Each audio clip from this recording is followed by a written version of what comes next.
In the mid part of the 1800s, America was being ripped apart.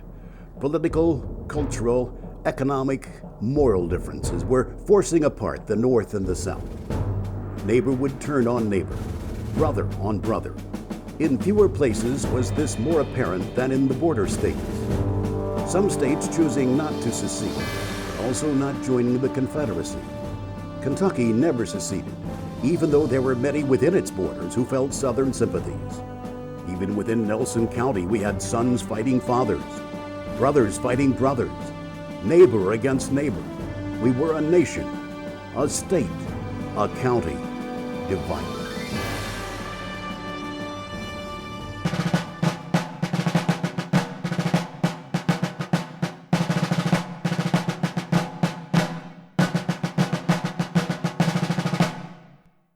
October 3rd, 1862. Braxton Bragg's generals, colonels, all their officers are gathering their troops up, their supplies up. They're getting ready to break camp in Bardstown and head east. This was the decision that was made in order to follow Bragg's intention to go to central Kentucky and swear in a governor of Kentucky that was sympathetic to the Confederate cause. 26,000 troops moved slowly, but on that day they started out early in the morning. The supply train, which would reach 10 miles in length, left Bardstown heading east along Springfield Road. All the other soldiers had various roads they could go east. They could go through Bloomfield, they could go through the Potter Shop Hill, down through Manton, through Washington County. Any road that would handle a walking or riding soldier was used going east. As the troops left the area, the rear guard came back, shrank back toward Bardstown. This rear guard and the forward guard, the forward scouts, their job was to protect the flanks of the army as they were moving. They also were out to gather intelligence. General John Wharton with the Terry's Texas Rangers and a large group of men had been doing this north on the Louisville Road. They had gone past High Grove, had gone past Mount Washington, and had gone as far north as Fern Creek in their searches for information, and so they could relay this information back to the officers in Bardstown. They were coming down the Louisville Road when they met citizens who had come out of Bardstown. Some of them said, "There's no troops ahead of you. There's no Federals around." But others said, "There's a line of troops drawn up at the fairgrounds." Well, a line of Federal troops means there was an effort there. They were going to try to stop him, attack him. He knew that wasn't a good message there. That wasn't good information. Of course, how they had gotten past him was they flanked him on the Murray's Run Road. Murray's Run Road will take you over to Fairfield.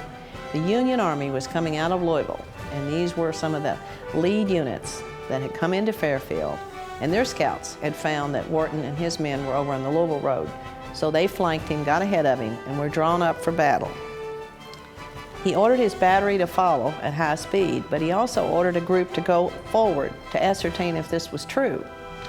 Rather than throw everyone into a situation, he sent the 4th Tennessee Cavalry soldiers forward to see about getting information.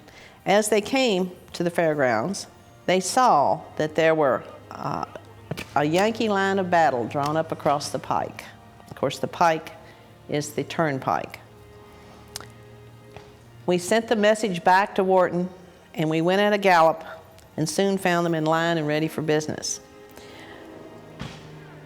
Captain Anderson, the head of the group, called to his men, "Form fours, my brave boys," as loud as he could, and he was trying to give the message to the Yankees that there were more men there than there were, because they were kind of hidden by the woodlands there. They knew we were seen, but they weren't in open sight. Meanwhile, the Yankees started firing. They could see them and started firing for them. But most of the fire went over their heads, but soon they were getting pretty close. So the captain ordered the men into the woodlands right next to the pike. Well, along the pike on both sides were rail fences. He ordered me to jump down. This is L.S. Farrell, the 4th Tennessee Cavalry. He ordered me to jump down and open the fence. As I did, I took the rails down. I was holding my little roan fanny. And just as the troops started riding through the opening, one of the soldiers got between me and my horse, and I had to drop the reins, and my horse ran off. And I am standing there wishing that I was back in Tennessee with my wife and family, or at least wishing I could catch a horse so I could ride out with my men. Finally, I secured him and advanced down the pike with this rough bunch of riders. But as I started down, I heard the roar and the hoofbeats of General Wharton's men as they came down the pike. Wharton said, "Charge 'em, boys." And so Farrell fell in with the Texans. Terry's Texas Rangers had an admirable history of having lots of nerve, maybe foolhardiness, but they charged down here on a force much larger than them. And their charge was of such that they overwhelmed the Yankees drawn up across the pike.